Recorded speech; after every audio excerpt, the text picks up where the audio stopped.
দেখুন, আজকাল সকলেই আমরা খুব ক্যালোরি মেপে খাওয়ার চেষ্টা করি। কিন্তু আমি বলব ক্যালোরি মেপে খাওয়ার চেষ্টা করবেন না। ক্যালোরিটা ভুলে যান আপনি। আপনি একটা মাইন্ডফুল ইটিং করুন। মানে একটা হোলসাম নিউট্রিশিয়াস খাবার খান। সেটা কি?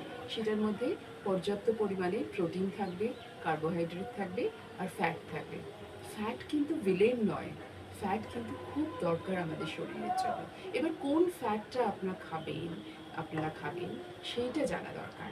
আর আরেকটা জিনিস হচ্ছে যে আপনি সব কিছু করছেন কিন্তু তাও আপনার কোনো লাভ হচ্ছে না। ধরুন আপনার সুগার কমছে না, ওবেসিটি কমছে না। কেন কমছে না? কারণ যদি আপনার কোনো টেনশন বা স্ট্রেস বা ডিপ্রেশন থাকে, তাহলে সেই জিনিসটা কিন্তু বেড়ে যেতে পারে। ওবেসিটি বেড়ে যেতে পারে ডিপ্রেশনের জন্য, সুগার বেড়ে যেতে পারে টেনশনের জন্য। আবার এটা উল্টো হতে পারে যে আপনার ওবেসিটি বা সুগার আছে বলে আপনার ডিপ্রেশন বা অ্যাংজাইটি, স্ট্রেস সেট ইন করতে পারে। মানে এটা একটা ভাইসি ভার্সা। এটা একটা সাইকেলের মতো।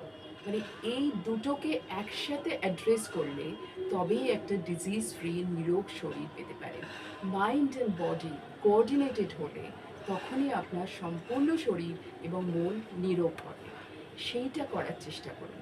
শুধুমাত্র ক্যালোরি মেপে খেয়ে এক্সোটিক ডায়েট করে কোনো সাস্টেইনেবল মানে দীর্ঘমেয়াদী কোনো লাভ কিন্তু হবে না।